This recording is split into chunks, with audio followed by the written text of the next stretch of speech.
Moi, je rêvais d'avoir une vie de création lorsque j'étais adolescent, puis aujourd'hui, ben, j'ai la chance de la vivre, cette vie de création-là. Donc, je savoure ce privilège-là.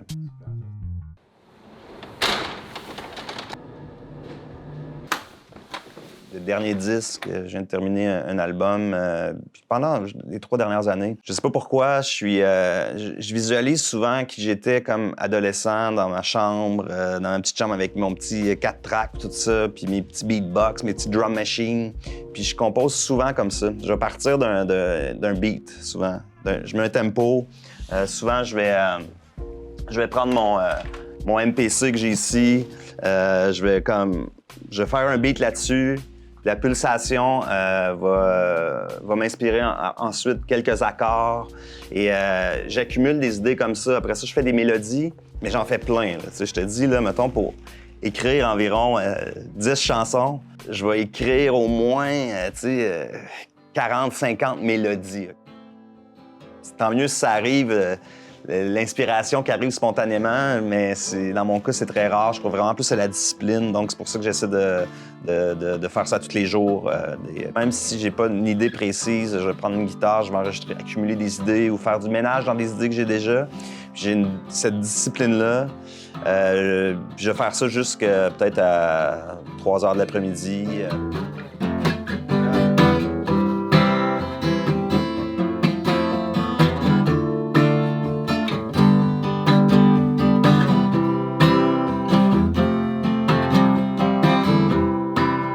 Quelqu'un qui a dit, je ne me rappelle pas qui, mais la musique, c'est comme l'architecture de l'âme. Donc, tout est interrelié. Puis même, comme quelqu'un qui a vraiment toujours aimé les vêtements, okay? Ça vient, je vous dis, je sais d'où ça vient. J'étais comme ça quand j'étais jeune, ado. Puis à un moment donné, il y a eu comme la Britpop qui est arrivée. Les Anglais ont toujours eu ça, l'importance du style, du look. À partir de là, quand je me suis mis à faire de la musique, pour moi, c'était important, mes clips, comment je m'habillais. Puis aussi sur scène, ça m'a toujours aidé à entrer dans cette espèce de personnage-là de scène, même si c'est pas un personnage, c'est vraiment moi, mais on dirait que ça m'aide à donner confiance. J'ai vu une rencontre qu'il y a eu pendant Pop Montréal avec Nick Cave. Nick Cave, lui, est toujours en soute, là, très classique et tout ça. Puis il y a une question dans la foule. Quand tu écris des chansons, est-ce que comme t'es en sweatpants? Il dit non, t'écris pas mon genre de chansons en sweatpants. Je m'habille en soute pour écrire. Puis je trouvais ça bon parce que j'ai un peu ce feeling-là. Genre l'habit, comme un tout. C'est comme le lieu est important, mais comment tu te sens aussi. Ça te donne une certaine confiance puis d'embarquer dans ton personnage. Valier a été ça pour moi. Le cours des jours, c'est un album, je crois, particulier dans le cœur de mon public. Premièrement, c'est l'album qui m'a fait connaître en 2003, 2004, 2005.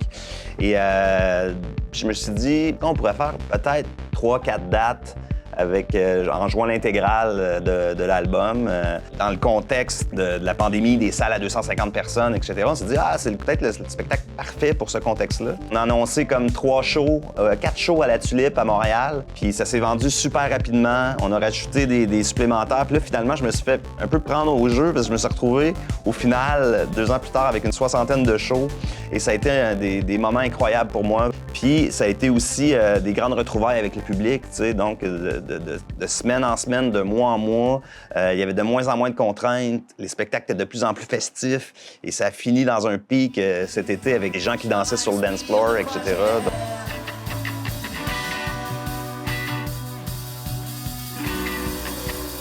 Je suis à des années-lumière.